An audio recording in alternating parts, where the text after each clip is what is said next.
Hello everyone and welcome to Season 8, Episode 3 of I See Bad Movies. Hello everyone and hello to my grizzly co-host, Emma Spicer. Grizzly? Yeah, grizzly. Okay, I understand what you're doing there, but yeah. You're smarter than the average podcast host. Is that Yogi Bear? Yeah, it is, yeah. We used to have the video game of Yogi Bear back in the 90s. There was a video game of Yeah, Yogi Bear? on the Commodore 64. Oh my god. Yeah. Oh, see, With the gear stick that was really awkward to use. Yeah, was the Commodore 64 the one with the one button? No, that was the Atari.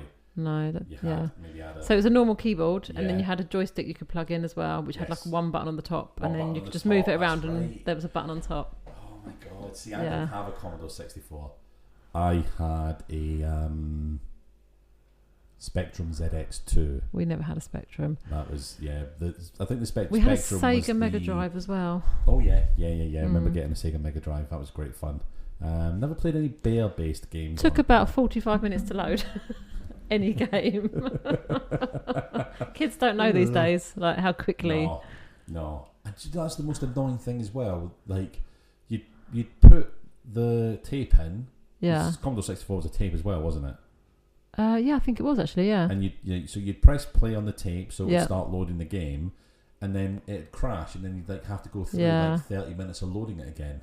And your mum would say you got an hour. Yeah. To play video games, and you spent half that time just loading the game up. Yeah.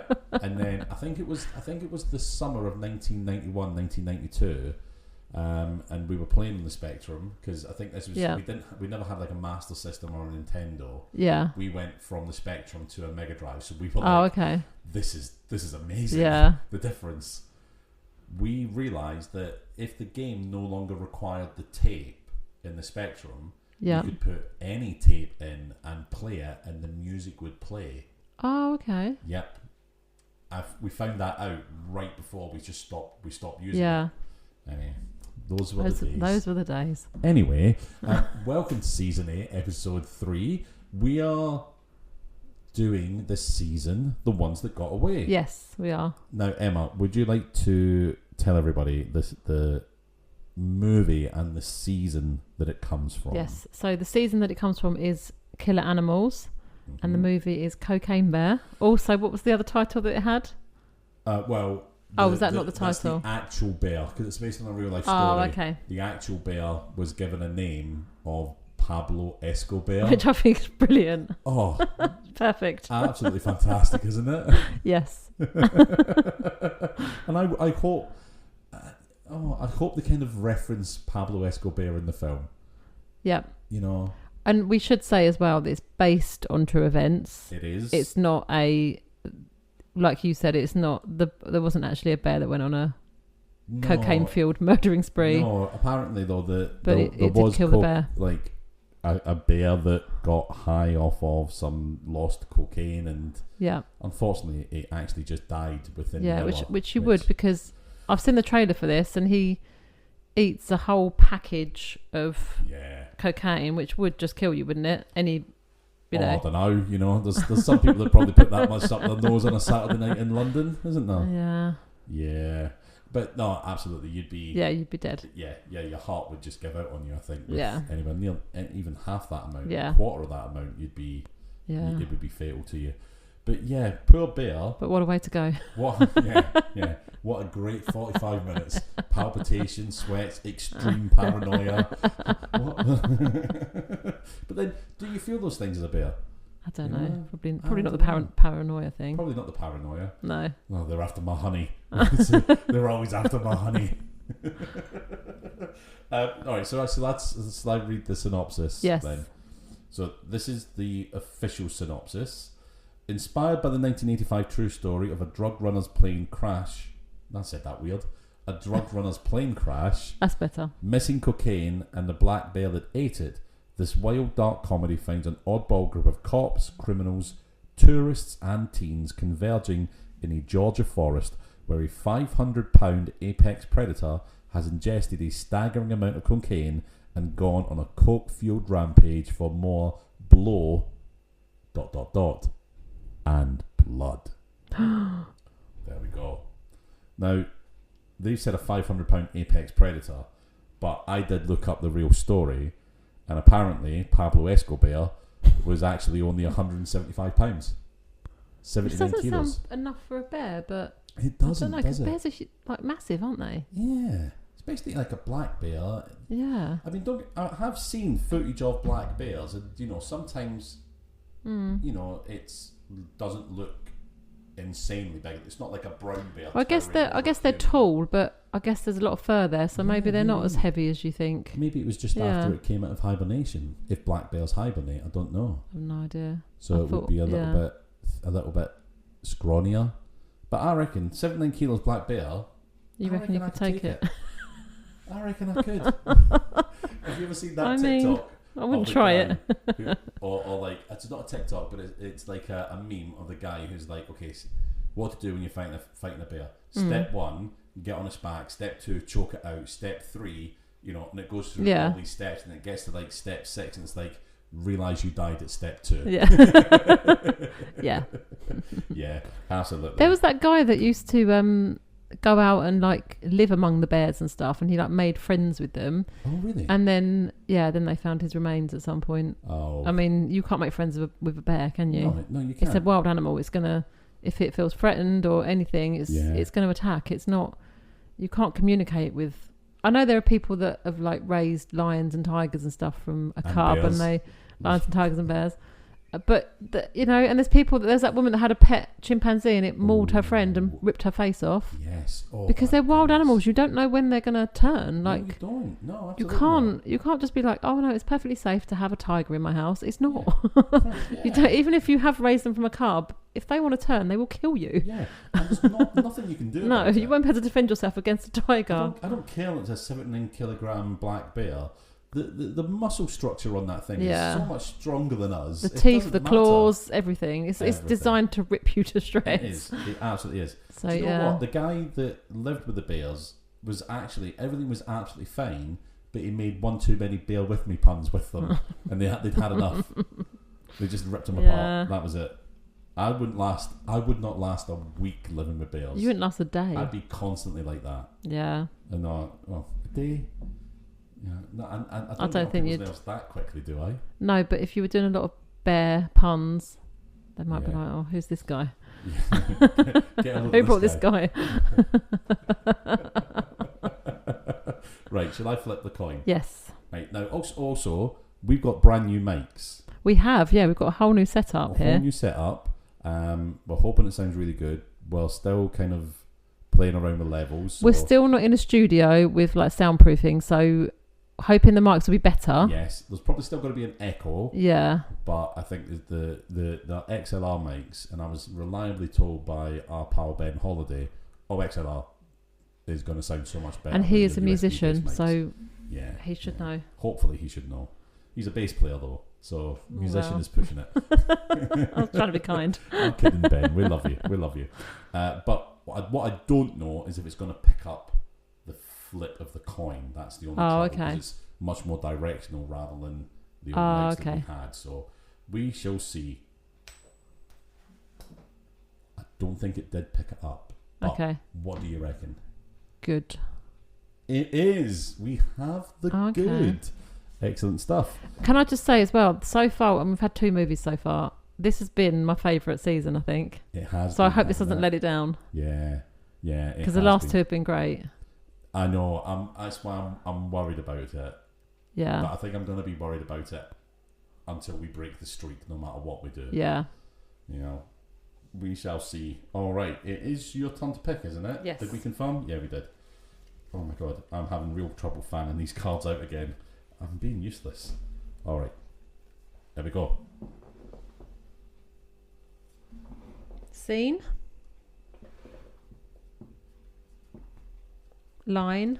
That was very like picking two at once. Special effects. Wow. Location. Woods, I'm guessing.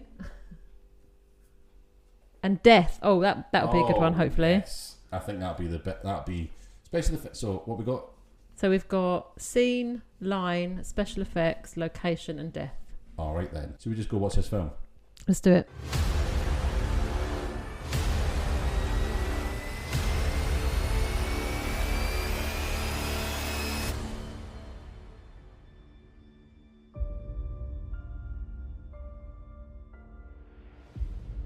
Hello, Emma. Welcome back. Wow, what a movie. Oh, I know. Is it... I know this might be spoilers for what we might be scoring at. Obviously, I'm not going to talk about the scores at the moment. Yeah. But is it safe to say that we are currently 3 for 3 in good, bad movies so far this season? I think so. This was my least favourite out of the 3. Yep. Agreed. But still a lot better than I thought it was going to be. Yes. I didn't know with this one if I was going to love it or hate it. Okay. Yeah. Because I watched the trailer, but other than that, I didn't know much about it at all. Mm-hmm. Knew that it was based on real events, but it's not really, is it? Because the bear didn't go on a killing spree, did it? Yeah, the bear died. Yeah. Which you would after that much cocaine. But so that kind of made me laugh anyway, because I thought, really, is this really based on a true story? But yeah, it didn't disappoint, did it? No, it really didn't. It really didn't disappoint. Sorry, I was. We're using our new mics. I know. And I actually feels very professional. I know. In the middle of you talking there, I noticed. Oh, wait a second. Your sound levels are really quite high, Emma. Oh, okay. Turn me down. In the middle of that, I actually just tweaked the gain for you. This is where we're at, people. I was joking. We're gonna have an agent next. I was joking with you when I turned up. Like last night, we were so efficient. Yeah. You know, as you all know, we record the intro, we watch the movie one night, and then we talk about it another night because we're too old to do it all in one. Oh, it just gets so late anyway. And we chat so much. But last night, we were like super efficient. Yeah. We hardly even spoke about our days. We were literally like, hi, record, watch movie, bye. I got in, I did all the setup, I got all the mics in that setup, we recorded the intro, watched the film, and then literally, just as we were leaving, I was like, so how are things? How are you? Yeah. We had a quick chat, and then you were out of here. I know. I was like, oh God, this is what I'm doing tomorrow. This is what I've done this week, blah, blah, blah. Yeah. Yeah. And then tonight we ruined it all by... having an hour's chat before we started. An hour plus chat. We are our worst enemies. We are. But, you know, the main thing is we're professional worst enemies. Well... you are know we? What I mean? Yeah. We're our own worst enemies, but we're our own worst enemies. Yeah, I think so. That works out somehow in my head. Okay. All right. Right. Let's. Oh God, what have I done? Yeah, there we go. So, yeah, Cocaine Bear. Let's go through the synopsis and then we'll talk about our categories. Yes.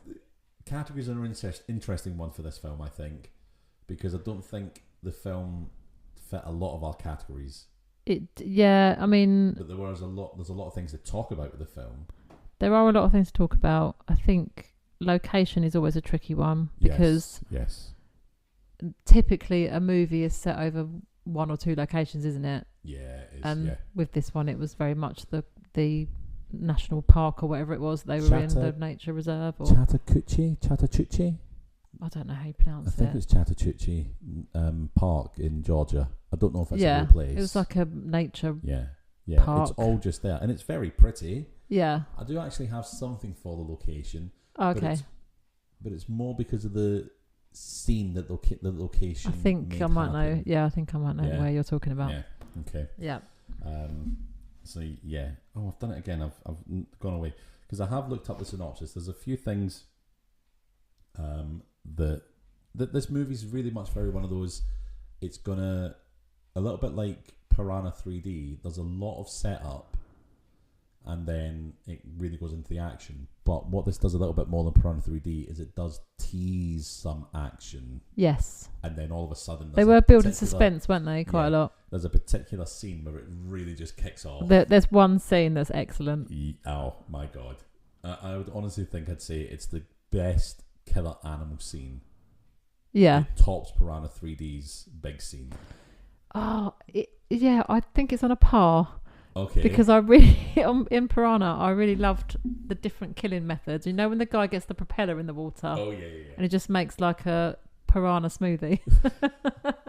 There is no bear smoothie. There's no bear smoothie. But there was a scene in Piranha that was brilliant as well. With just loads of the action just kicked off. With Piranha 3D, that action went and went and went for a long time. Yeah. Whereas I think in Cocaine Bear, the action was so fast, so furious, and then it was done. Yeah.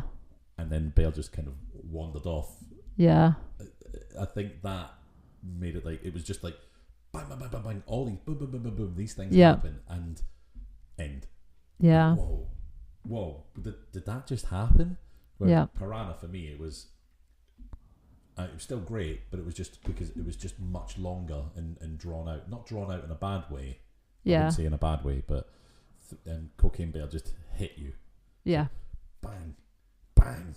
I'm a cocaine bear, and I'm doing this. That scene just kept giving, and you were like, "Oh, it was just really good." One thing after another. I know this is probably really frustrating. We're going this scene. We will talk about this scene. If you've seen Cocaine Bear, I can guarantee you know which scene that we're talking about. 100%. Right. So the movie obviously starts in 1985. We've got a drug smuggler on an aeroplane, who we find out his name is Thornton. He's throwing shipments. He is throwing bag after bag, red duffel bags. Very important that they're red duffel bags. Yeah. He is throwing bag after bag full of bricks of cocaine out of an aeroplane. Okay. Yeah. And there looks to be like warning signs going on in this aeroplane as well. So yeah. It looks like it's going down, and he's throwing bag after bag after bag. He puts on his own parachute. Yeah. Right. And he's also like straps one of these parachute to himself. He's obviously got a parachute strapped to himself, but he also straps one of these duffel bags to himself. Yes. Goes to jump out the plane, but knocks himself out on the door. Yeah, he does. And then plummets to his death. As we imagine, that guy ain't gonna wake up in time to open up his parachute, is he? No. So he's gonna go. Now, ultimately, and I know this is out of time, ultimately you're right, yes. He plummets and hits the ground in, where is it? In his body lands in Knoxville, Tennessee, and he's identified by a local detective called Bob, and he concludes that the cocaine is likely from a St. Louis drug pen called Sid, played by Ray Liotta. Yeah. Okay. So I know this is out of sync. Yeah. Because there's a couple of scenes where Sid, not Sid, Bob the detective, who's is he the guy from The Wire? I never watched The Wire, but I always assume he's the guy that's like, shit, that guy. I didn't watch The Wire, so I can't tell you. Sorry. No, I never watched it either. Never watched it myself. So he does believe it's from this Sid White, funnily enough. Cocaine, white. Right, it's very, very makes sense. Pretty much on the nose. Oh, sorry. Okay. Grown. Yeah. Now, so obviously that does happen throughout the film that he finds that out. Once we're finished with the drugs being thrown out of the aeroplane scene, we're introduced to Olaf and Elsa, who are Europeans hiking. We see what they did there, don't we? Yeah. Olaf and Elsa. Yeah. Frozen, snow, cocaine. It's. I only put the two and two together with the snow and cocaine. Yeah. At that point, I just thought, oh, it's a Disney reference for some reason, but no, of course. Well, I'm so stupid, aren't I? I am so thick.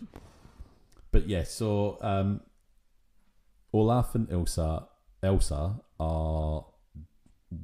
They're hiking through the woods. And very much in love, aren't they? Oh, very much. They're actually planning their wedding. Yep. Elsa tells Olaf that she doesn't want his brother's band playing because they're shit. Fair enough. Which might explain why he is quite useless in a couple of moments. Yes. As well. He's very useless. Yeah. They eventually get them... There's a few little hints that there's a bear around, because as they're walking, they step on a muddy patch, but they actually step over some bear paw prints as well. Yeah. So it's like a little bit of foreshadowing that these people might be not around for a long time here. So they get to this like lookout point, and they're taking photographs, and Olaf spots a bear over in the distance near a tree. Yeah. And he starts taking photographs of it, and the bear starts like smashing its head against the tree. Yeah, he's like, oh, I've always wanted to see a bear in the wild, and then he's like, oh, I think this bear, and the word he uses, I think this bear is demented. What's going on here? Why is it smashing its head along? And he stops taking photographs, but Elsa starts taking more pictures of the bear, and then all of a sudden the bear's like turns to look at them. Yeah. And then they're like, oh, okay, it's just taking notice of us, and he's like, oh, stop, and they take the camera away. Anyway, they take the camera back, and like the bear's gone. And just in the frame of the camera shot, the bear just stands up, and it's like a jump scare almost. It's brilliant, and it's just so angry looking. Yeah, it's demented looking, and then it goes for them. Okay. Yep. Elsa is dragged off into the bushes. Well, it's kind of over a cliff, isn't it? Like kind of on a cliff edge. Yeah, they run. Yeah. And yeah, because there is a little bit of a cliff for the bear to leap and get them, isn't there? So yeah, that does happen. But so they run, and they end up there. The bear leaps, gets Elsa, drags her into the bushes. So there's kind of a line of bushes, but that is over a cliff edge, isn't it? Because it goes off down. I'm sure in the end it drags her off. Or is it just bushes? I think it's just bushes. Oh, okay. I think it's just bushes. They are close to a cliff edge when they're taking photographs, but they run away from the cliff edge. Oh, okay. But there are a lot of sort of rocky bits because the bear does jump off of one. There's a lot of jumping by the bear. That's really, really good. Gets Elsa. She is dragged off into the bushes, and then she kind of drags her way back out of the bushes a little bit. And Olaf, he's just laying on the ground pathetically reaching his hand out and talking to her, but he doesn't actually get up and try and grab her and help her. He doesn't or punch the bear in the face. He's so useless. I mean, because you were saying that you reckon you could take this bear on. Well, would you square up to the bear? Okay, not the coked up bear. Not this coked up bear. The other coked up bear, the real life one that apparently was only 79 kilos. Yeah. I am nearly not double, but I am more than 79 kilos. I've got the weight advantage. Yeah. I've got a far more functioning human brain. Yeah. I absolutely could not take this bear, no matter what weight it is. No, absolutely not. But you got to have a dream. Yeah, if you don't have a dream. But yes, so I mean, Olaf doesn't even really try to help very well. No, and he doesn't do anything. But the thing is, though, when you don't help your fiancée being attacked by a bear, you are given gifts, and that gift is the bottom of her leg being thrown at him. Yes. Yeah. That makes Olaf go, oh, I'm getting out of here. So the bear drags her off. Yes. But then we just get this, it's like knee down, isn't it? Just the leg just gets thrown over and it just on the ground. It's a good flop. And it's just like, sort of like her shin with the shoe still on, obviously. Yeah. Just, Oh, it does not have... severed leg. Does not have a lot of fun. So, Elsa is no more for this world. Yeah. Olaf... Well, actually, we don't see Olaf run. We don't see Olaf until later on, do we? I assumed that's him dead as well. Yeah, we didn't... Well, because we see no more, we don't know if the bear came back and got him or what. We just don't see him again for a long time. Let's leave Olaf there. Yeah. Is he alive? Is he dead? He's Schrodinger's Olaf. We just don't know. We don't know, yeah. Okay. So... Now, what we're introduced to so we're in Georgia. Obviously, this is the Chattahoochee Park in Georgia, but because now we're in Georgia, we've got a middle schooler, Dee Dee, who lives with her mother, Sari. Dee Dee heads out to school, but Dee Dee heads out to school, but she's actually skipping school because she's going to go with her best friend, Henry. I was getting Sari and Harry there. With Henry to go, they want to go and paint a picture of the falls in the forest. Yeah. Yeah, because that's what kids do. Yeah, of course. Isn't it?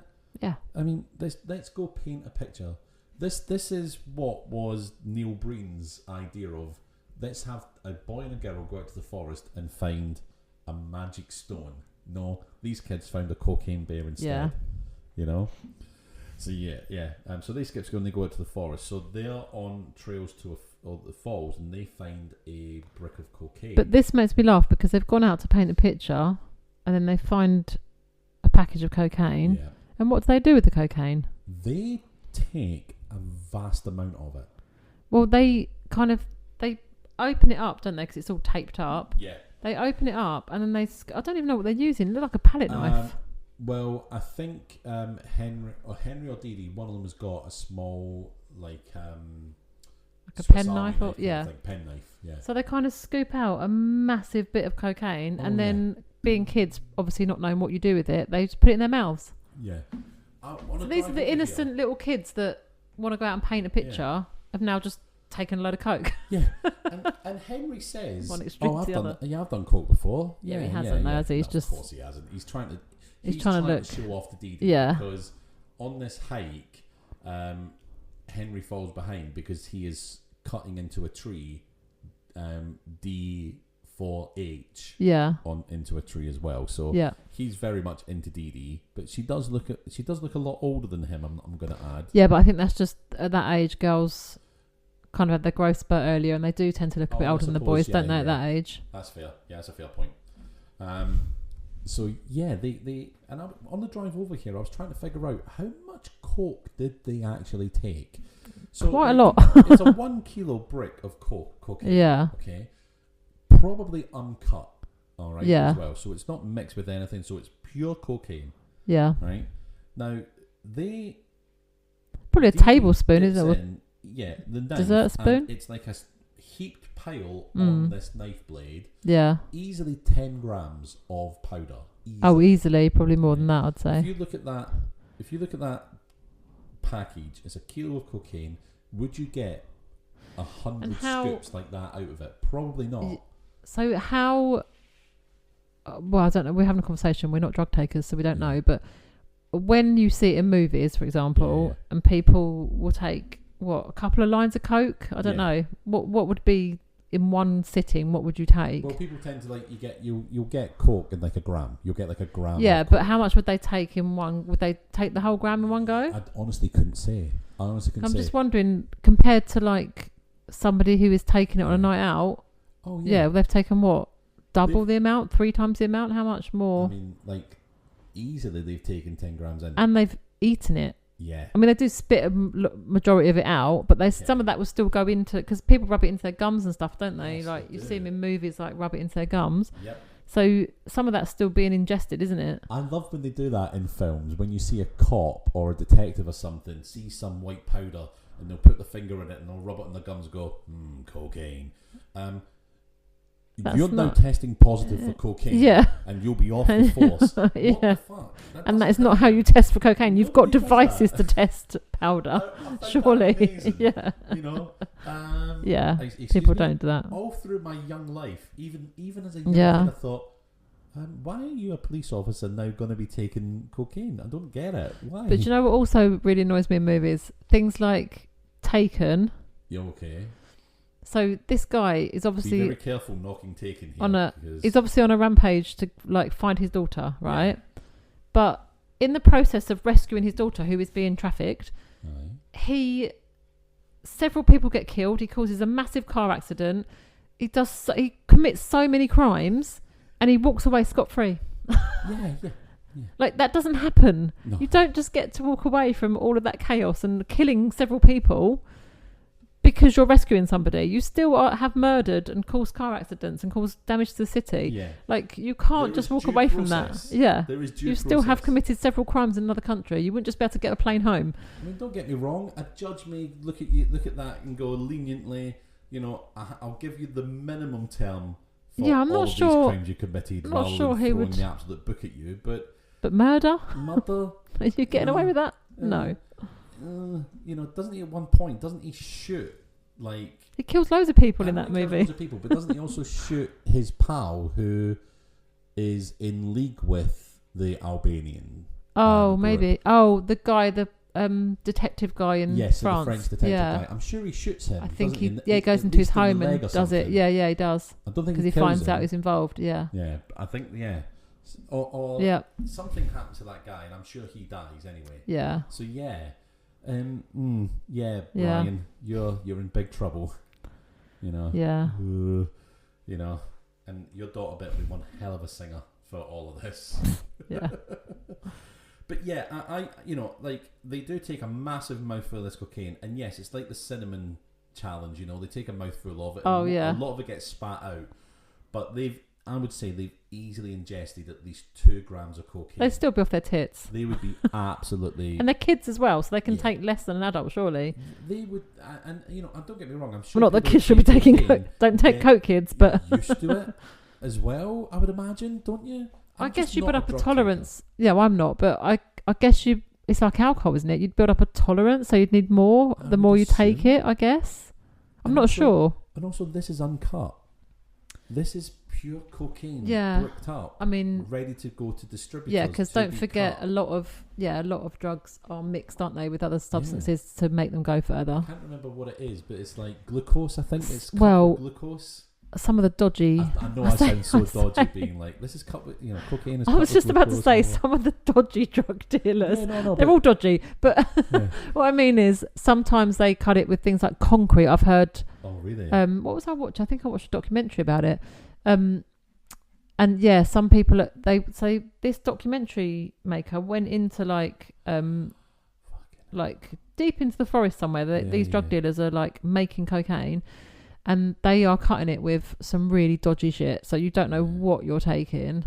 I mean, like, just to make it go further, so that the process of making cocaine itself, and it just—it's quite a process. Yeah, it's quite a process. Absolutely, it's quite fascinating to find out how they make it, but it was just like make it yourself, to make it. No, not to make it.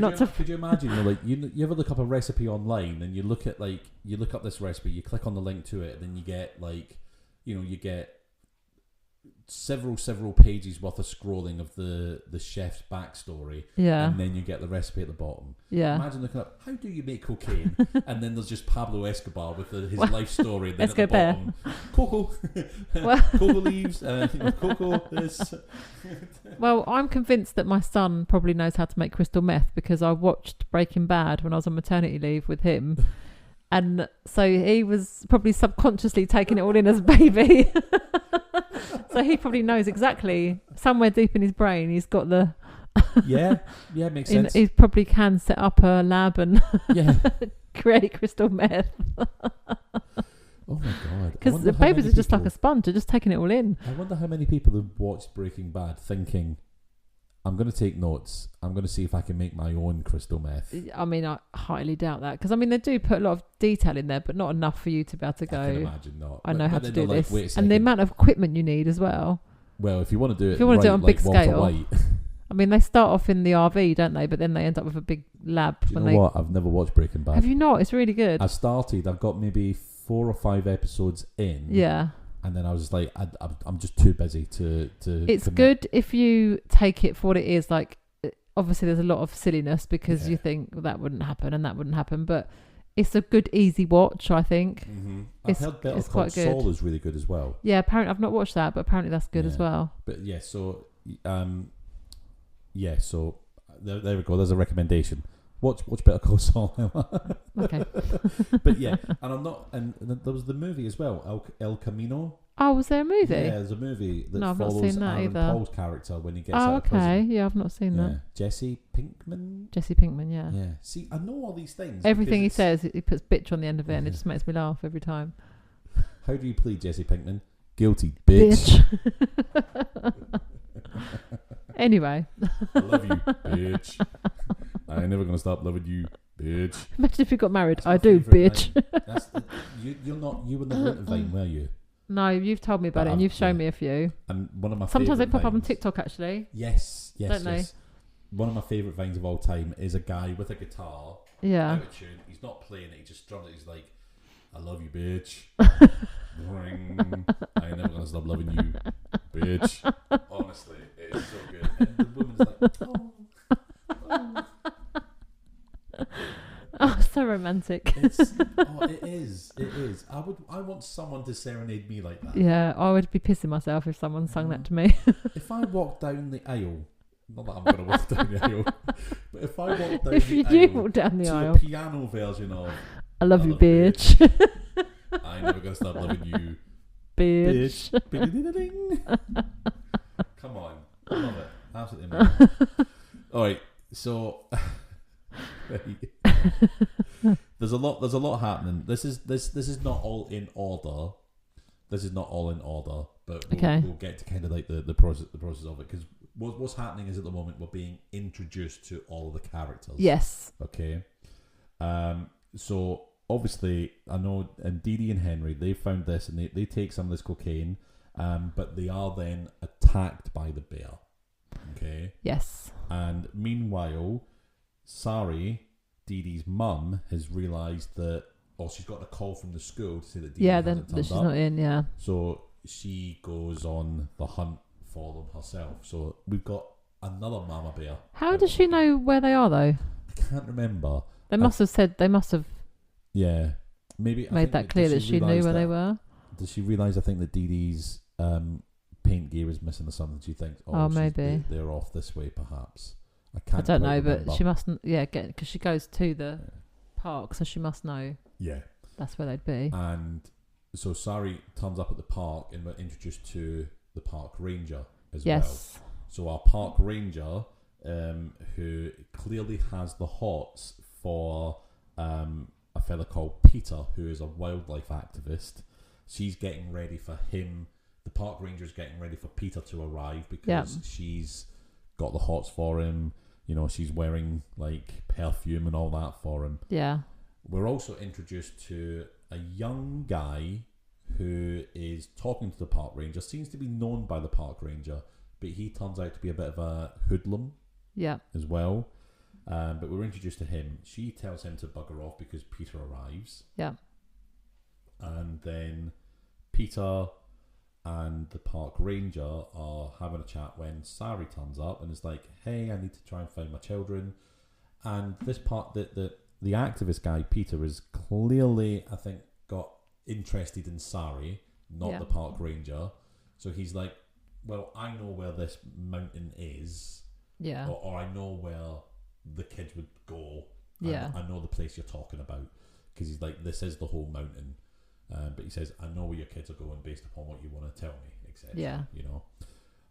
And he's like, well, you can come along with us on our little, like, trek or whatever. The park ranger clearly doesn't want Sari to come along, but off they go.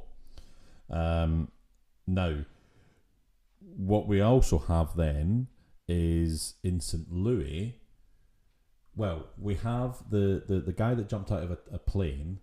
He's identified as this Thornton fella. Yeah. And we know he's from the St. Louis sort of drug runners. Yeah. And we know that Bob, the detective, believes that this is all part of Sid White's drug running gang. Yeah. Escapades, etc. So we then cut to Sid in St. Louis in an arcade looking after his son's son. Well, his grandson then. Yeah. I was going to say, there's a word for that. He's looking at, there's a much easier word than his son's son. He's looking after his grandson because his son, his wife, has just passed away. Yeah. This is all kind of background story to understand some of the characters that are coming up. Yeah. There's a fella that comes in called David, and David is tasked with going to Georgia and recovering the coke with Sid's son, Eddie. Yeah. Okay. So, this is us getting introduced to our roster of characters who are all going to start turning up. Yeah.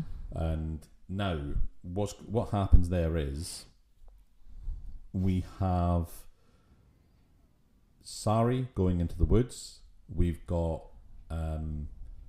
Bob the detective driving down to Georgia. Yep. We've got David and Eddie coming to the woods as well to find the cocaine. We've got our park ranger and the activist around with Sari in the woods. Dee Dee and Henry lost somewhere, chased off by the bear. And we've also got Olaf in the wind. We don't know. So all these people are now in the woods, and the one thing they all have in common is a cocaine bear is going to make their life really, really difficult. Yeah. So the first people to kind of arrive is David and Eddie, Okay. Yeah. Which is quite funny because I'm David and my brother's Edward. So David and Eddie turn up. Yeah. Now, they go to the toilets, or David goes to Lulu, and he's accosted by 3 local hoodlums. And he gets attacked by them and quickly makes mincemeat of them. Yeah. Okay. One of those guys is knocked out. All 3 of them are knocked out, but one of them is clearly still alive. 2 of them, we're not sure if they're alive or not. Yeah. But David's like, I want to know where you got the coke that you've got. And one of them's like, we found this duffel bag, we've hidden it at a gazebo. I can take you there. So David and Eddie take this kid and they go walking off to find the gazebo. Yeah. At this time, we've also got Sari, the park ranger, and Peter. They're going off and they find Henry up a tree. Yeah. And Henry is like, there's a bear. Okay, yeah. It's around. Now, they're attacked by the bear. And the park ranger gets mauled a little bit, but she's okay. Yes. I say okay. She's got a massive. She's got a massive gash on her leg. Yeah. But at least she's still got her leg. She does still have it. Yeah. Because everyone else hasn't. She runs off and leaves everyone alone to saying she's going to go and get help. Yeah. So the little, is it Dee Dee, the little girl? Dee Dee's the little girl. She's not there, is she? It's just Henry. So yeah, we don't know where she is at this point. No, absolutely. We don't know where she is at this point. So Dee Dee's Sari is hiding behind a tree. Dee Dee's mum is hiding behind a tree. Henry's up the tree. The activist decides to go and climb up a tree himself, but in the attack, he crawled over a load of cocaine, so he's covered in it. Yeah, absolutely covered in it. He climbs up a tree and he says to Henry, "Careful, bears can climb trees." And they say to him, "Well, why have you climbed one?" And there's a brilliant moment of realization on his face of, "Oh fuck, why did I? Why did I?" But the bear starts climbing up the tree to get Henry. Starts getting to Henry. Henry, to be fair, is kicking away at the bear, trying to stop it. Yeah. And then the bear gets to a certain height, and he's on the same level as Peter, the activist. And it just starts to smell the cocaine on him. Yeah. So it jumps down from that tree, clambers up the other tree, and rips Peter to shreds. So Henry and Sari are watching this happen, and Henry's climbing down. They run off, and it was a really funny bit because Sari was talking to Henry saying, "Where's Dee Dee? Where is she?" You know, and Henry was saying to her, you know, there's some things I don't think a man can unsee, and that's one of them. That bear. Yeah. He's what, only 10 or Henry's something? quite sarcastic and quite dry humour, isn't he? He is. He really is. I did. Sometimes kids in movies can be a right. Oh God, it's the kid. Yeah, but he's actually. Yeah. He was quite funny. But Sari's like, we're gonna have to go and try and find Dee Dee. So they go off. Yeah. They go and do their own thing. Now the park ranger, she gets back to the cabin, the park ranger cabin. Yeah. And 2 of the guys that attacked David in the bathroom are already in the cabin. Because they've been beaten to hell by him, and she's like, "I've got to call an ambulance. I've got to call 911 or whatever." And they're like, "Oh, don't worry, we already have." Yeah. Thinking, "Oh, yeah, we've just been beaten up. We need a doctor. We need paramedics." Yeah. But she's like, "No, that's like they don't communicate that there's a bear." You know, Yeah. She thinks they've been attacked by the bear, and they think that she's probably been attacked by the 2 gang fellas. Yes. But she notices that they must have stolen stuff because the cash register's empty. So she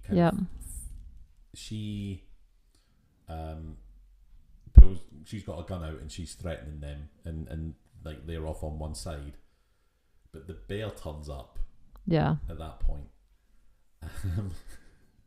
And she opens the door to the bear just sat there, and one of the guys that has just robbed the park ranger's place is standing there in front of it. It sort of sideways at the side of the door.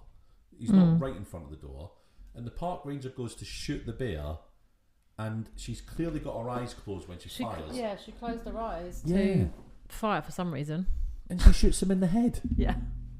And then his pal's like, oh my God, you killed him. Yeah. She shuts the door, and then like he's talking to her.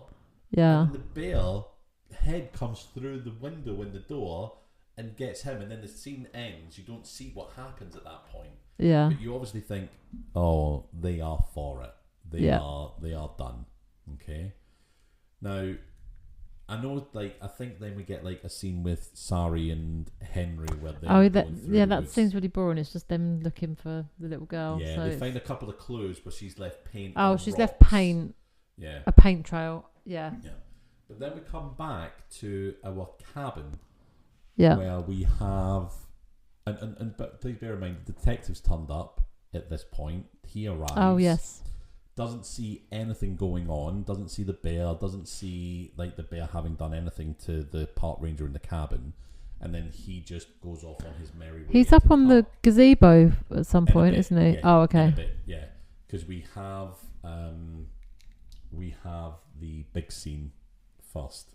So is that before he's on the gazebo? I thought he was on the gazebo first. I think it's kind of these things are happening at the same time in the movie. So I don't know how I'm gonna. So he's already gone off. Yeah. He doesn't see any of that happen.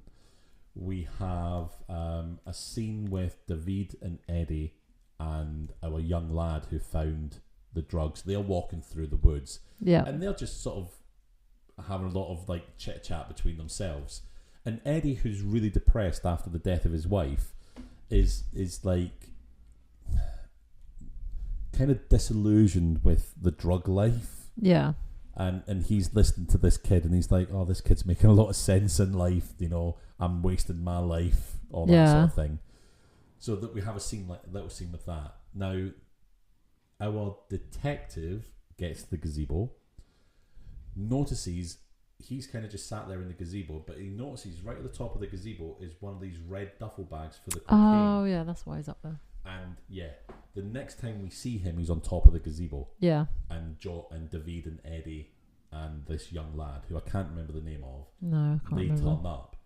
But also in the meantime, an ambulance turns up at the park ranger station where the 911 call came from. Yes. They come in and like they can't open the door. They're like trying to push it, and they eventually together get it pushed wide open, and they see this guy who's been shot in the head. Yeah. They see the park ranger over on the side. She's still alive, but she is very much like shot. I'm still alive. I'm just very badly burned. I'm just very badly You shot dead. me. Why did you shoot me? I think I can smell almonds.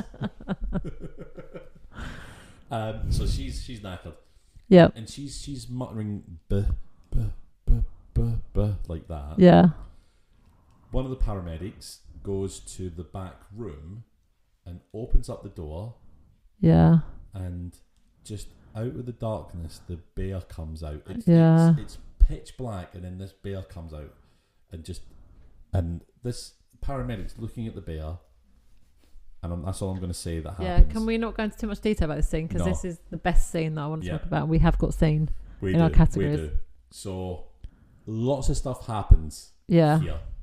Lots of action. This is our action scene. What I would say is, the notes I made for this scene are it's a paragraph. Step by step by step. This happens, this happens, this happens. So, that happens. Yeah. Now, at the same time, we've got our detective Bob is up on the gazebo. These three guys come walking up the gazebo, David, Eddie, and our wee... Miscellaneous. Miscellaneous. I'll look up his name in a moment, I promise you. They rock up to the gazebo and we get like a standoff. Yeah. The detective's got a gun. David's got a gun. They're facing each other off. I don't know...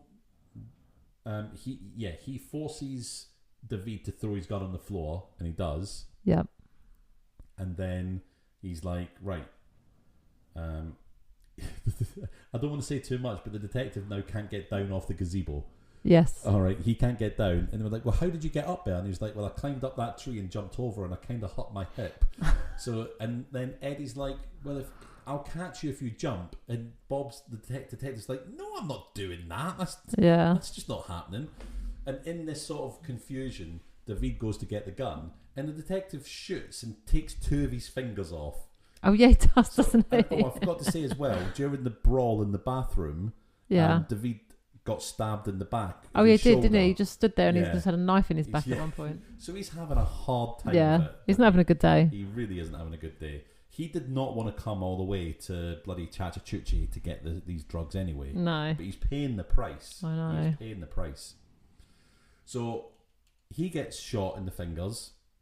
Or, yeah, anyway. He gets his fingers shot off. Yeah. Is that a better way of saying it? You're only supposed to blow the bloody thumb off.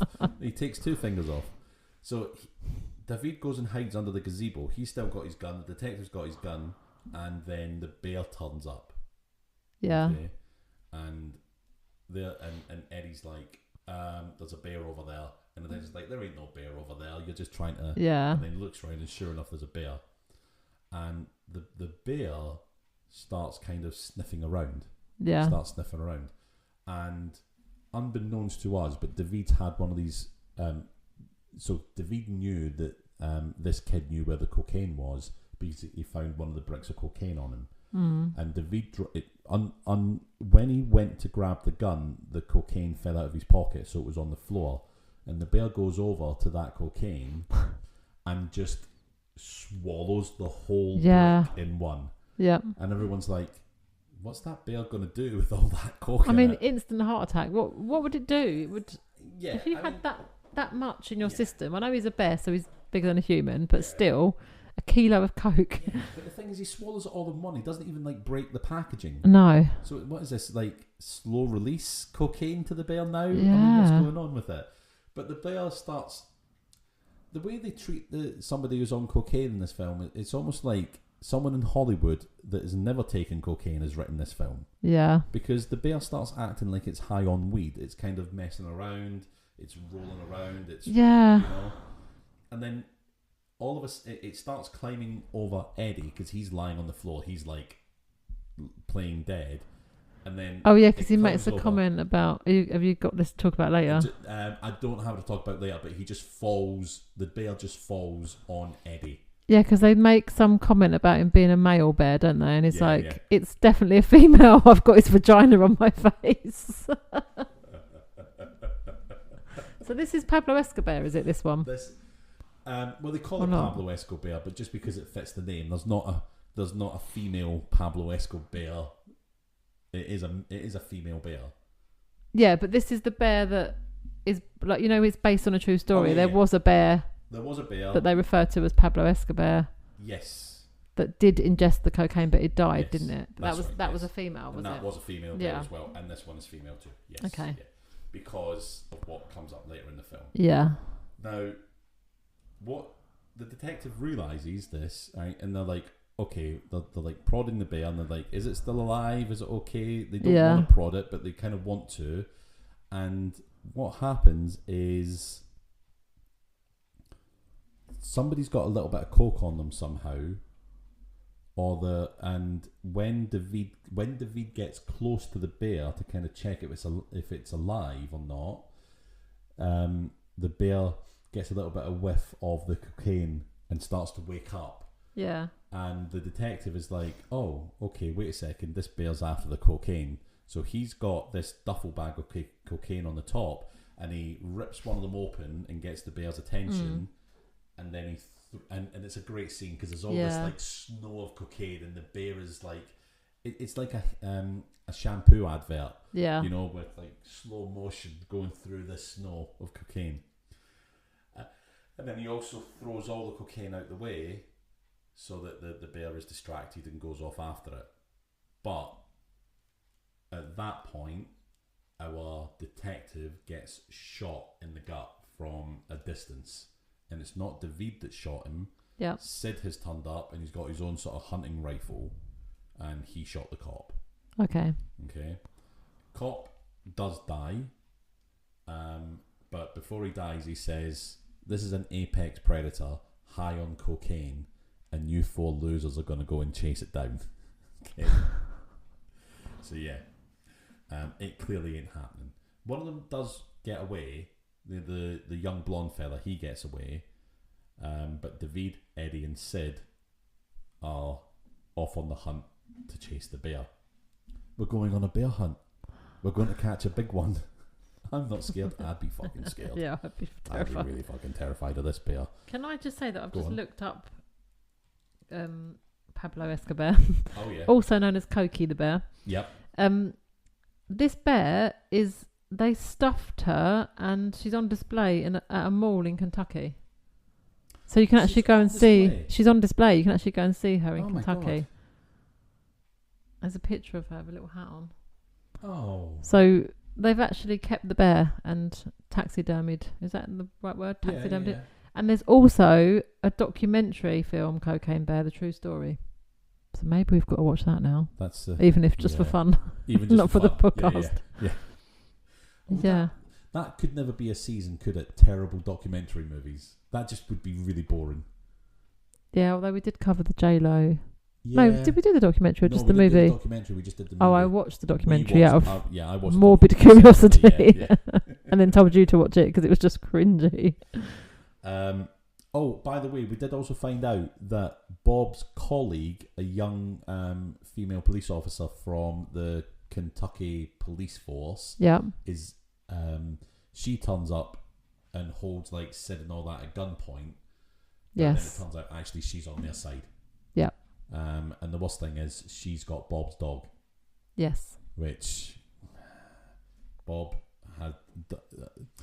There's a strange sort of little story with Bob. He adopted a dog. He was expecting like a golden retriever, and he got this little Shih Tzu looking thing instead, and he's not happy. But also, he's not happy, but he takes it everywhere with him. Yeah. And he kind of really likes it, but he leaves it with her, and then later she turns up and betrays him and lets him die. Yeah. And I think that's the worst betrayal I think we've had in a film. I think it is. Isn't it? I think it really is. So we have Sid and all that on the hunt. Now, Sari and Henry find Olaf in the woods. He's mourning Elsa. But they have a little bit of a conversation. Olaf leads them to the bear's cave, which is also Dee Dee's hiding place. Okay. Yes. They get there and they find that there's two cubs. That we know now that the bear is also a mother, but those two cubs have got a bag full of cocaine and they are dancing around in it effectively. Yeah. But Dee Dee tells them no, they are safe. There's no issue with them. But Sid, Eddie, and David, they now find a cave, and we've got Dee Dee, Sari, and Henry out on a ledge going out the back of the cave that's got a like a waterfall going. Sid, David, and Eddie, and I can't remember the woman's name, the female police officer that betrayed Bob. However, I cannot remember what her name is. Anyway, she says to Sid, "I'm out, I'm gone." All right, because I thought, well, she's betrayed Bob. She's definitely going to get killed by a bear along with the others. But she doesn't. She actually just leaves. She gets in the car and off she goes. Done.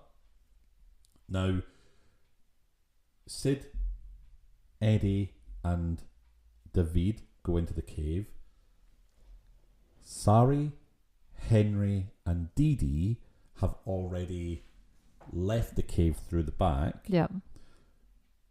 Sid, David, and George find Olaf dead as well, so the bear's obviously nearby. Yeah. There's a waterfall behind leading onto a lake. They're on a ledge behind this cave, and it's a big drop down to the water. Yeah.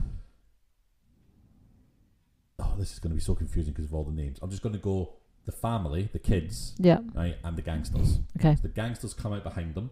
That sounds so odd. The gangsters. I'm so old. The gangsters come out behind them.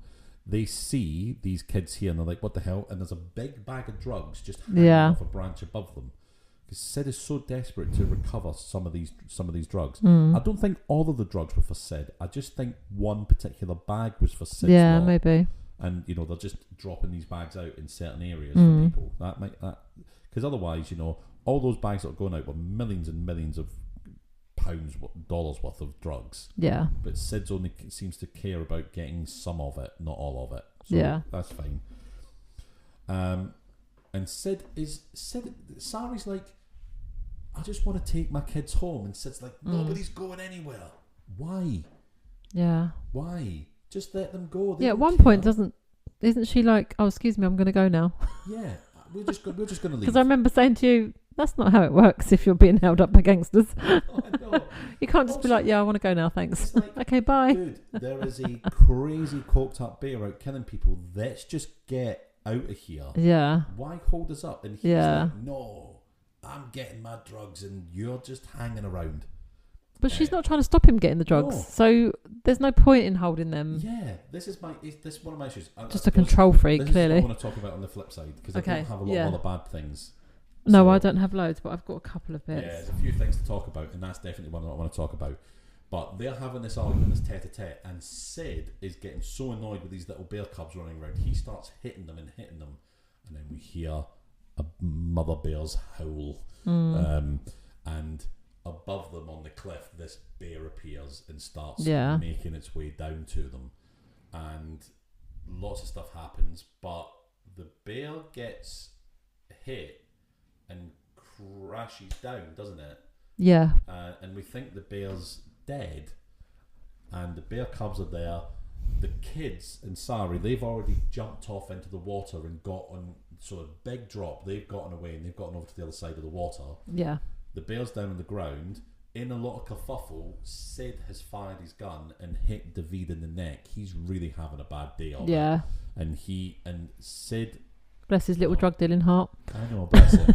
he is having he's having a change of heart himself after having his fingers blown off. Maybe it's not the career for him. Maybe it's not. I agree, but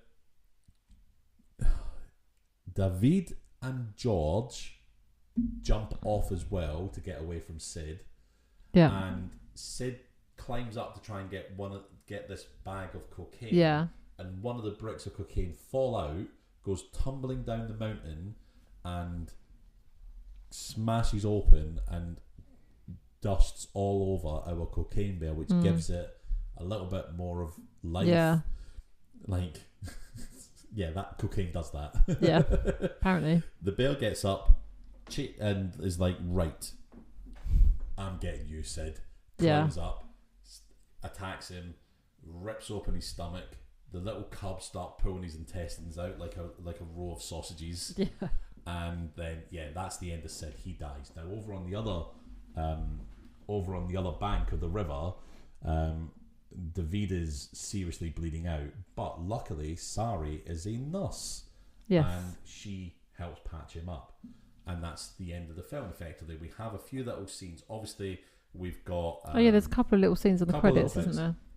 We've got David and George getting into a van and driving off. Yep. We've got Sari and the kids walking away from the woods on a bike, and the police turning up and on all those sort of sirens going off, and they're just walking off into the distance. We've got the female police officer who double-crossed Bob effectively, is got his dog in the car and I think decides to look after the dog and etc. We've got the young lad who was one of the gang that attacked David in the toilet. He's getting into the back of he hitchhikes a truck, a van. Well, a van? I guess so. A flatbed truck. But what's really funny about that, I really liked it. I don't know if you want to talk about it later, but he's got a duffel bag full of cocaine on him. Yes. And he chucks it in the back of the van and then gets in the front seat. But in the back of the van are a load of goats. Yeah. And then the car starts driving off and he goes, whoa, stop. He gets out the car, takes the duffel bag out the back with the goats and is like, nah. Yeah. Not having that. Goats will eat anything. And then that's the end of the film. We don't need a load of coked up goats. Yeah, that's the end of the film. There's no, I don't think that there's not another. No, I don't think there was another thing after that, was there? End scene like that. No. So yeah, that was Cocaine Bear. Yeah. There's a lot to it, and there's definitely a big scene that we haven't talked about. Yes. And people die. We've got deaths as a category. We've got a lot of deaths. A lot of deaths. We are not spoiled for deaths at all, are we? No. No, not at all. Not at all. So yeah, Let's have a little look at our categories. What did I do with my notes? So we've got scene, special effects, line, death, location. Yeah, and we're focusing on the good as well. Yeah, we're doing the good in this episode. Now, what about... shall we start with location and get that out the way? Yeah, I haven't got anything for that, so you go. So I do have a good location, and I'm going to say the gazebo. Okay. All right, because... And I don't know if it's the gazebo itself, but I just like this idea of this cop that's gotten himself up onto the gazebo, cannot get himself down, but then he finds himself in a standoff with people down on the floor from this gazebo for him. So he's caught in the wide open, they are in the wide open, and you've just got this funny scene of like, well, I got up here, but I don't know how I'm going to get down either. So I don't know if it's more a scene that was good, or just the way that they used the location in the scene. I'd probably say that's location. I think I'm good with that. But honestly, it was so funny because he's doing all these little bits like, I'm just gonna go, and he played it really hilariously. He was like, I'm just having trouble finding somewhere to climb down. I really liked it. It tickled me. There's a lot of things that tickled me in this film. Yeah. A lot of things that tickled me in this film. But that was really good comedy. Really good comedy. Did you have anything for location? No, nothing for location. Okie dokie. What about line then? Lines, yeah. Okay, so I've got a few. Okay. So in the very beginning with Olaf and Elsa, that when they first see the bear, and they feel like, oh, we need to be a bit careful here because there's a bear. Olaf says, if it's black, fight back. If it's brown, lay down. Yes, is that a real thing? I think it is. I don't know if it's the right one because it's not always. You do have to do something different with each bear. Yeah. You know. Like if you play dead with the wrong one, it doesn't matter. Yeah, it doesn't matter. But I don't know if that's the right phrase. But yeah. And then there's a scene in the visitor centre where the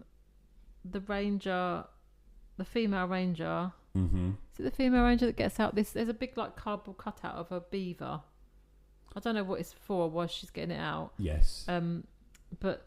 I didn't write down who said it to her, but someone says to her, "Oh yeah, you've got a dusty beaver there, Ranger," and she says, "I'm working on it."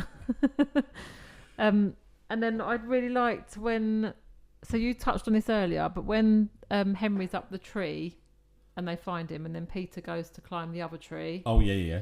The little boy actually says to him, "You're safe. Bears can't climb trees." And the Ranger says, "Yes, they can." And then the boy says, "Oh, so why are you up there?" Oh, yeah, and then that's when he gets the realisation of, I spoiled that. I kind of spoiled that one, didn't I? Yeah. Yeah. But anyway, those were all my good lines. What did you have? I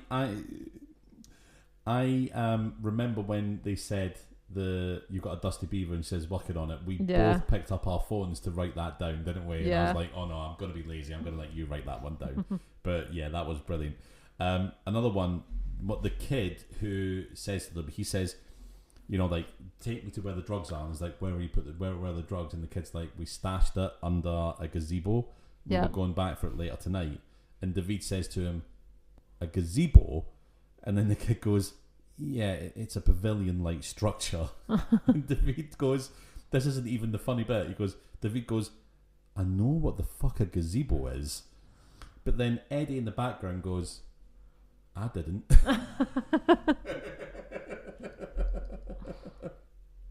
That was so good. I did also like Bob the cop when he was dying, and he found out that his colleague had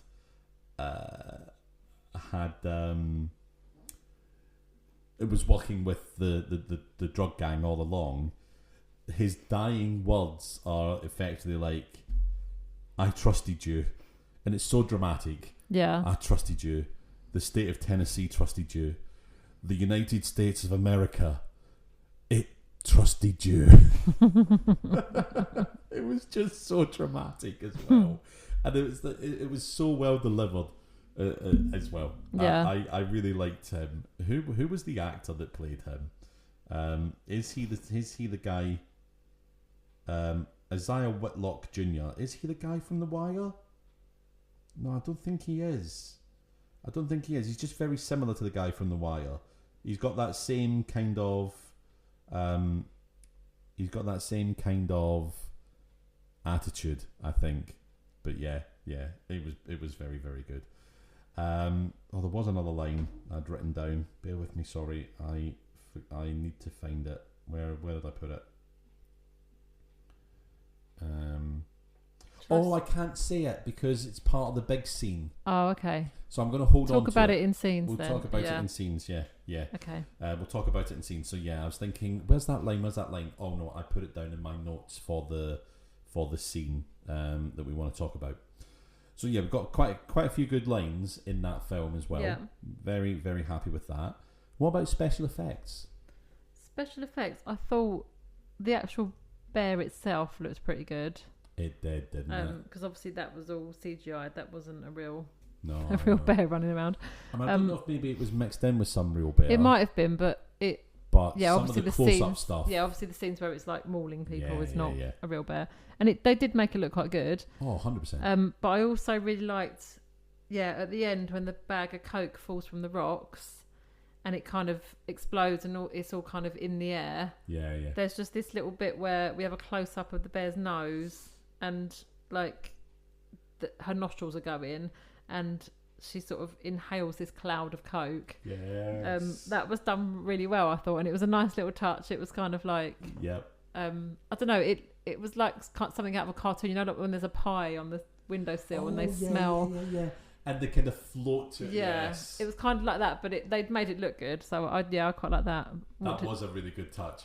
There was a bit as well that you really laughed at earlier on in the film when the bear. It looked like it snorted coke off of somebody's leg. Oh, that's in... Yeah, that's Have part you got of... it in a scene? A scene, I think. I've got that written down. I'm so sorry. I thought it was on the same vein as the sniffing the coke out the air. But yeah, a lot of the stuff with the bear was fantastic. Yeah. A lot of it was fantastic. There was a really good bit of special effects in the big scene that we're going to talk about as well. Okay. That I thought was fantastic. I thought it was really. Do you want to talk about that when we talk about that? Yeah, because we'll go into detail with that scene, won't we? We'll go into detail on that one. So there's a lot riding on this individual scene. Yeah. But the special effects for the bear was brilliant. There's a lot of mauling going on, and the bear worked fantastically well. Yeah. Whoever did the bear stuff, you could believe it was a real bear. Like it wasn't. I mean, I think this movie is probably a bit higher budget than the ones we tend to watch. I would imagine. Yeah. So yeah, they'd done it quite well. It wasn't. It didn't look ridiculous, did it? No, it didn't. Whenever we look up the budget for a bigger movie, it's always 100 million. The budget was 35 million. Oh, okay. So it was a cheap. Yeah, but it wasn't like big for Hollywood. But it wasn't massive stars either. No. So yeah, I think they could have. I think they've probably saved money on talent. Yes. And bless Ray Liotta. It was his final main film before he passed away, and the film is dedicated to him as well. Yeah. But Ray Liotta wasn't, the biggest actor at the time of filming this film either, was he? So, but yeah, it made gross worldwide on IMDb at the moment is 88 million. Oh wow! So I'm surprised we haven't had a Cocaine Bear 2 because it's been left open for it. Yeah. Because that bear and there is a final scene at the end where you got the bear and the two cubs being filmed by someone, and they're filming away, and all of a sudden the bears just stare at them. Yes. And it's like, oh shit. Yeah. Yeah. So the Cocaine Bear 2 is a possibility, I would say, and I would fully love to see it. All right, now what about then? So we've talked about line, we've talked about location, we've talked about special effects, deaths. So yeah, you've sort of mentioned this as well, but I liked when when they're in the visitor centre again, and they know there's a bear outside, and the door opens, and the ranger shoots the guy in the head. Yeah. Because she just closed her eyes and shoots, and it was just so unexpected. It was. So I quite like that, because I was like, what? Did not see that coming. No. At all. And I liked it that, I mean, 2 people died, not because of the bear in this film. Yeah. But I think this was by far, as you say, the most unexpected death, and also really gruesome as well. Yeah. There was just like a big hole in his head. I mean, there's other deaths later on, but it's, again, a lot of what we're going to talk about is related to that big scene, I think. So that big scene would include some of these other categories. Yeah. But that's all I had down separately for death. Yeah, that was a really good one. And my favourite death, I've literally just put down in under death, ambulance deaths. That is my death. That's from the big scene. Absolutely. Yeah. So yeah. And I think we can move into scenes. So yeah, now. without further ado, let's talk about the big scene. Yeah. Do you want to explain the big scene? So what I've got is I've got a lot of individual points just written down of what happens. So let's start running through that. Okay. So the ambulance turn up, okay. They back up and they're just jibber jabbering, like, oh, they got somebody who's got like a head injury, etc. Yeah. Okay. Because these guys have been beaten to a pulp by David, so yeah, they've got head injuries. Their heads have been smashed against toilets, all sorts. Okay, so they turn up and they're like, "Oh, it's just a head injury, blah blah blah. We'll get them, blah blah blah," and they're just going around their day, and they're having a little bit of jibber jabber between each other because one of them can't open the door, and the guy's like, "Hey, let me do it," and he can't open the door. Yeah, and then they are both kind of push the door open and are just presented with this scene, and things change on a dime. It goes from, I thought it was really cleverly done, and even just really well directed as well, is how you're just getting on with your day and then you're confronted with something that is just horrible. Yeah, just horrible, and they like the whole mood changes as they enter this cabin. You've got this guy on the floor who's been shot in the head, clearly dead.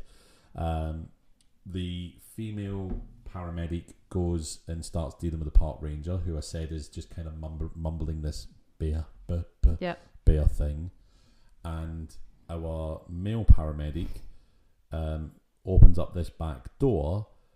Is it kind of like a storage cupboard, or like it's got cleaning equipment and stuff in there? Yeah. He opens it up. And we get a jump scare straight away. Yes. Something falls on him. And it's like, oh. And then you think, oh, that's it. Nothing else is going to happen. It's the body, isn't it, of a guy that got killed earlier, and the head falls out of a bucket. Yeah, so it's like a shovel falls on the paramedic. And he jumps at that, and then he sees this guy headless with his head in a bucket. That falls over, and the head comes rolling out.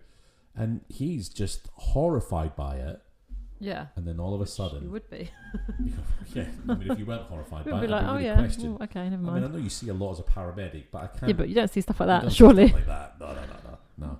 But then all of a sudden, out of the dark corner of this storage room, the bear just... Yeah, comes into focus, kind of. It's so well done. It's just darkness, and then that darkness just becomes a bear. Yeah. And... I love this bit where it's like he's staring at the bear, and the park ranger takes the stethoscope off of the other paramedic and says into it, "Bear," and it's really loud as well for us. And as that's happening, the female paramedic's going, "There's a bear," and he's like, "Yeah, there is," and he slowly backs away and shuts the door on it as if, okay, now I'm safe. But then no, the bear smashes the door down. Yeah. The door lands on our male paramedic. Yes, so he's under the door and the bear's on top of the door. Yep. Our female paramedic gets the park ranger, and they get into the back of the ambulance. Well, she straps her to a bed in the back of an ambulance, and then she's driving the ambulance. Yes, that's right. But the back doors are wide open. Yes. Now, you and I were both thinking our male paramedic is absolutely for it. He's going to die. Yeah. But he's reaching for this knife. This is the same knife that stabbed David. It's on Oh, the floor. yeah. He's reaching for this knife to try and defend himself.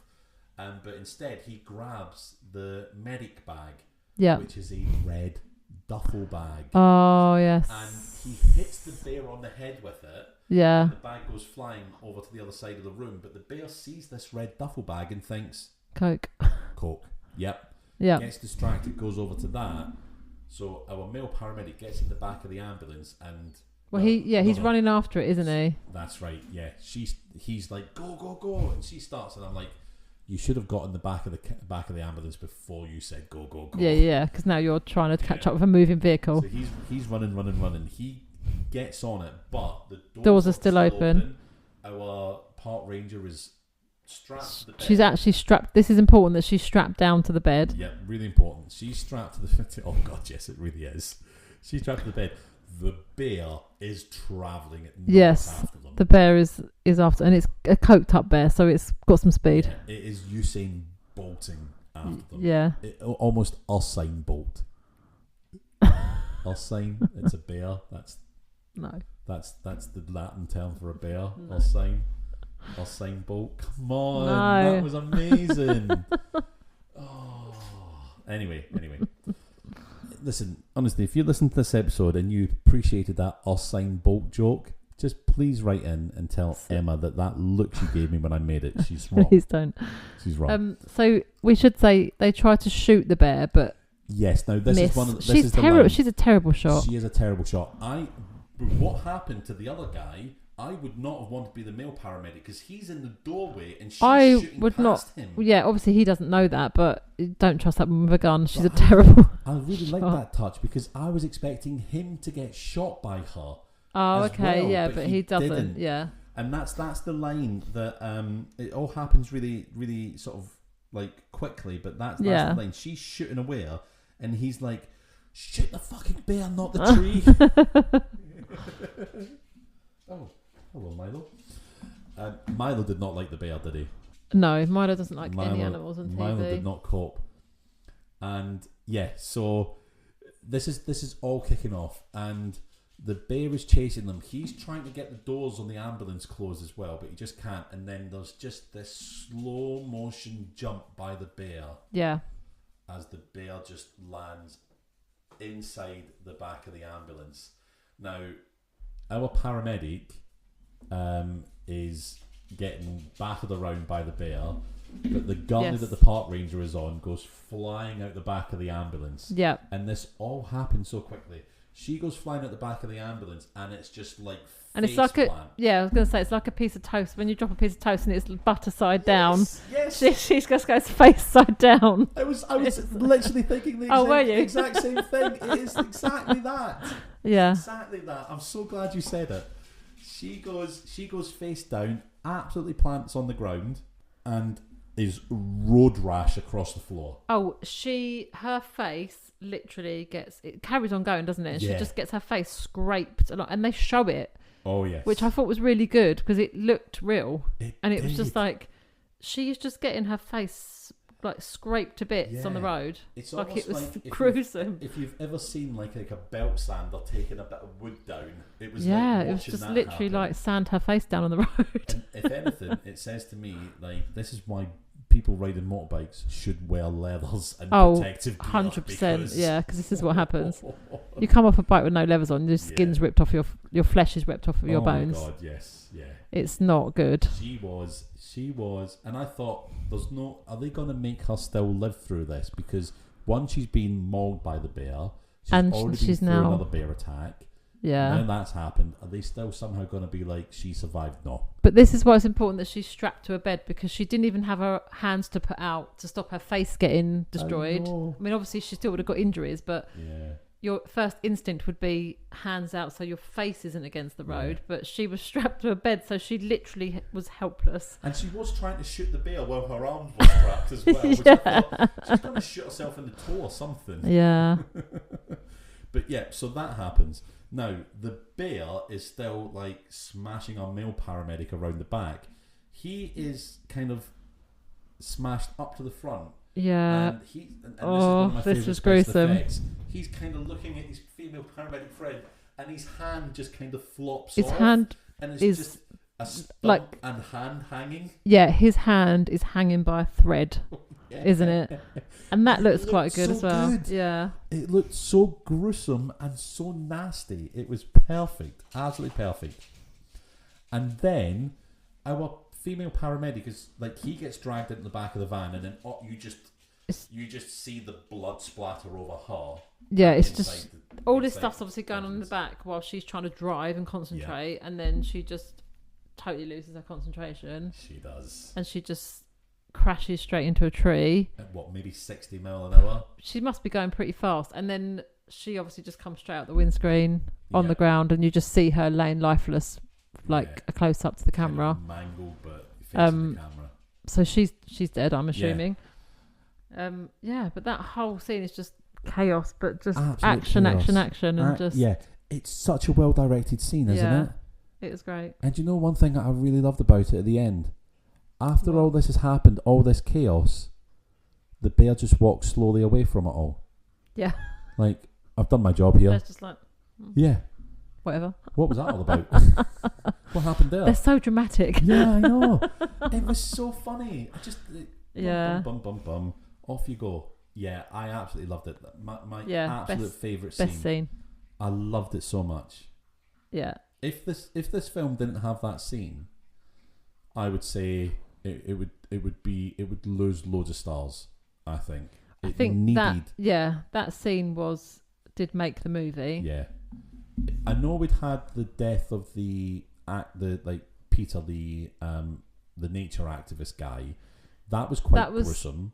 That was my other favourite scene. Okay. This was far and above. This was the best scene, the one we just talked about. But I did also like, when the Peter was up the tree, and he gets attacked, and I think he falls to the ground, but then you just get the leg, don't you? Again, so there's just his leg is just thrown on the ground, but then the bear, the leg that's been ripped off, he's covered in coke all over, and the bear just goes up to the leg that's been ripped off and just sniffs coke off of it.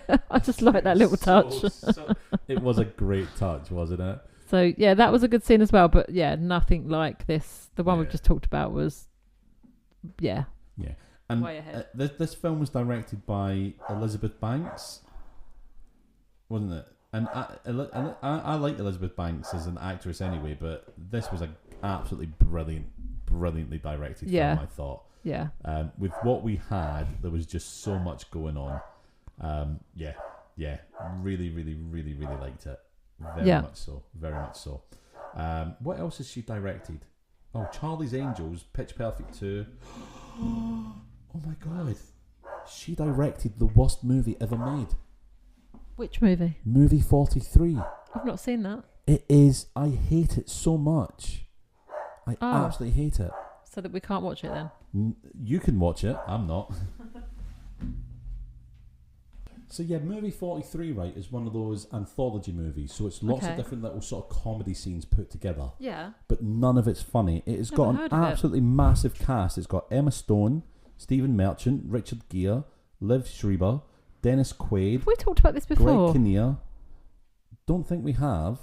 It's got Common in it. It's got Seth MacFarlane. It's got Hugh Jackman, Kate Winslet. Sounds familiar. I'm sure you've told me about this before. It's the one where you've got, I think it's Hugh Jackman and Kate Winslet are on a date, and Hugh Jackman's character has got testicles hanging off his chin. It sounds really odd. It angers me because it's got all these people involved, and it's just shit. It's just absolutely the worst humour. It's so unfunny. Okay. I remember I like back in the old days when I actually used to post things on Facebook that wasn't memes. Yeah. Like I posted a review of this on my wall. I was just so cross about it. I had to get it. I had to vent. Yeah. And it was it's such a bad film. It almost makes me want to watch it now just out of morbid curiosity. Look, you can absolutely watch it. But you won't be. Is that what we do for our 50? No, we're doing Gold Member, yeah. But maybe for our 100th episode. Maybe for our 100th episode in 2028, whenever that happens, okay? If we're still doing this. If we're still doing this, if we haven't, died of old age. Like, maybe we would do it for the 100th episode. Yeah, okay. It's so bad. Okay. It's really bad. But yeah, well, look. Right, so what would you change about this movie to improve it? Ooh, that is a really good question. That's a really good question. And you know what I'd change about it? What? The fashion. It was 80s. I know it was 80s, but watching this film, apart from kind of the pink velour tracksuit that Sari was wearing, nothing about this film screamed people 80s. in the 80s. Yeah, I guess so. Do you know what I mean? Yeah, we were in like a video game arcade at one point. Yeah. With Sid White's grandson and him.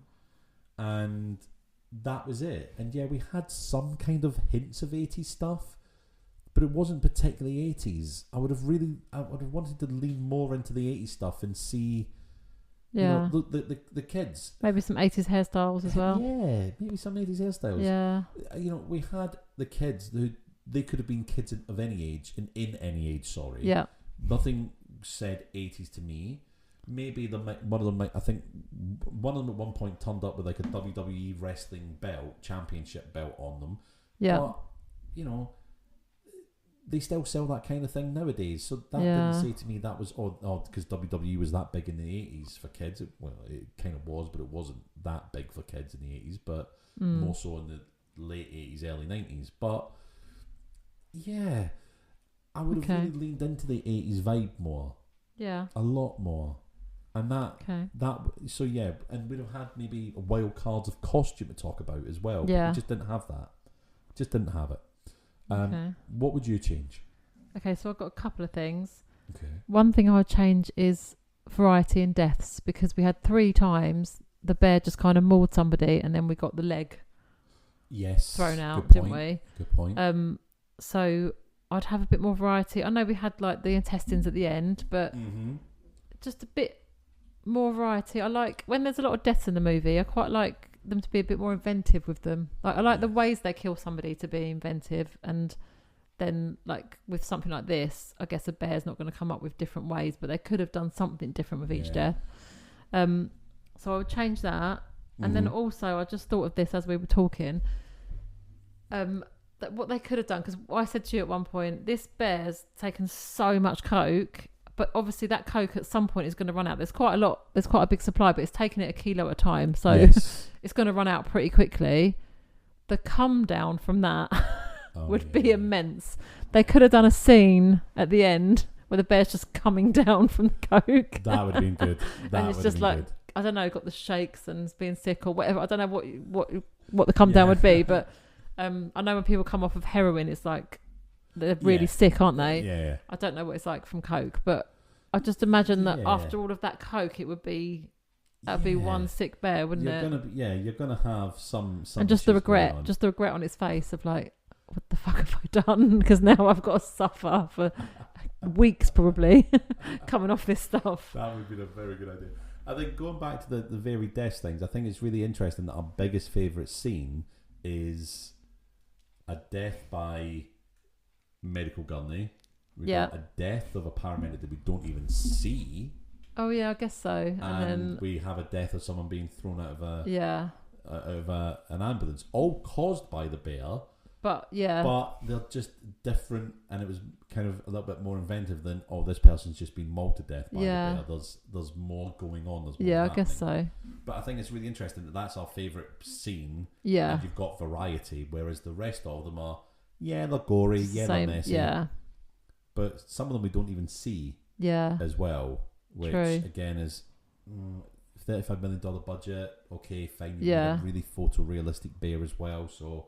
Yeah, I can understand why maybe we're not seeing all of the death and gore and blood. But it was good when her face was going along the road. Yeah. They did that really well, because you did feel like you were actually watching that happen to her. All right, so what are you going to score this film? Because I went first last week. I think I'm going to give it a 3.5. Okay. Yeah. I was thinking 4, but I think actually I'll give it a 3.5. And there are a couple of bits on the flip side. Yes. Yeah. I think 3.5. What are you scoring it? I was going to go with a 4 myself. 4, yeah. It's not a poltergeist. It's not that. It's no poltergeist. It's no poltergeist, but it's still a really enjoyable film. Yeah. Yes, I think it could have probably, like you say, benefited from some changes to it. Yeah. 100%. And I do have a few little niggles, as you probably heard me start complaining about earlier. I've already forgotten what I was complaining about. So have I. What was I complaining about? Have you got them in your notes? No, I don't. I just thought of it whilst we watched it. Anyway, I'll remember it. I'm sure I will. It's just that I've talked about so much in between. When we start going over it again, I'll point it out. But I think a 4 for me. It could have been a lot better. Yeah. But it wasn't. It was still a really enjoyable film. Yeah. And good fun. I'd watch it again. I'd recommend listeners to watch this one. Yeah. Yeah, definitely. I think we said that for all 3 of this season so far. And I think absolutely. Yeah, it's been a good season. So far, so good. Let's hope that the next one doesn't spoil it. I know. We've had a good run so far. We have very much cherry picked the ones that we've been watching. Although we didn't know Killer Donuts, and we didn't know this one. No, that's true. I knew that Poltergeist. Well, even with Poltergeist, I'd watched it before, but years ago. Yes. So I knew that we'd laughed at it years ago, but I was a little bit worried that I'd remembered it to be funnier than it was, but actually it delivered. Sure. So, and I know, like, for episode 4 and 5, we're like, we're gonna, like, these ones are kind of waiting. But episode 6... episode 6 is going to be good. Episode 6 is going to be really good. Almost to the point where I'm thinking, is it a good movie like Snakes on the Plane and we can't really get away with it? Yeah, but the thing is, my argument to that is... It's the concept. Concept. Yeah, it's terrible. If you sat down and explained that concept of that film to someone, they would not say, that sounds like a great movie. They'd say, that sounds like a pile of shit. And also, it's quite an old movie, so the special effects are not amazing. Yeah, but I still really like them. Yeah. And the sequels that it spawned as well. Yeah. Anyway, we're not here to talk about episode 6. We're talking about episode 3. And so that was Cocaine Bear. Now, if you want to hear us talk about this on the flip side and join us with that, you can find us on www.patreon.com/ICBadMovies. And for the dirt cheap price of $3... Dirt cheap, you're going to have all of our Flipside back catalogue. Yeah. And you're going There's a lot on there actually now. Yeah, there is a lot on there. There's 42 episodes of the Flipside. And if you're listening as these episodes are released, next week is going to be the Flipside release. But if you're listening to this in the future, then the Flipside to Cocaine Bear's already out there. Yeah. And you could be listening to it. I mean, how can you resist? I'm not in sales, you can tell, can't you? You know, join us. You're doing better than I would do. I wouldn't be able to sell anything. Would you not? No. I see. I'd have to really believe in something to sell it. Like, I couldn't do a job. You don't believe in the flip side? No. I'm saying is, you know, when people do sales jobs and they're just like given any old shit to sell, or they know it's shit. Yeah. I'm too honest. I'd be like, yeah, it's shit. You probably don't want it, do you? You probably don't want to spend your money on this. I remember in my job, right, one of my colleagues was given a project with a customer to implement, right? Yeah. And this customer must have just sat down with a salesperson and been like, yep, we'll have that. Yep, we'll have that. Yeah, we'll have that. Yeah, we'll have that. And when my colleague Rob sat down to actually implement all this with them and go through the project, etc., he was like, okay, so you've purchased this and this is what it's for and this is what it does. And they were like, oh, we don't do that. I mean, they literally just bought a load of stuff they didn't need. And it's like, how do we explain that you've paid for all this? I mean, ultimately the customer got like credit back and all that. Because you can't implement something for someone they don't use. No.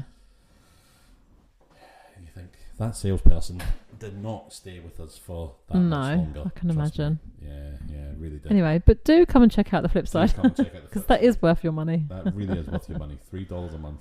And it helps pay for us renting these films. Yes, it keeps us going, doesn't it? Yeah, because Cocaine Bear was what, a tenner to rent? Well, it was £8, but I did the monthly subscription thing, thinking if I've got it for a month, I might watch other stuff. Fair, yeah. but it was £8 anyway. I know, it's so But they're much. not normally that expensive. They're normally £3 or £4, aren't they? But yeah.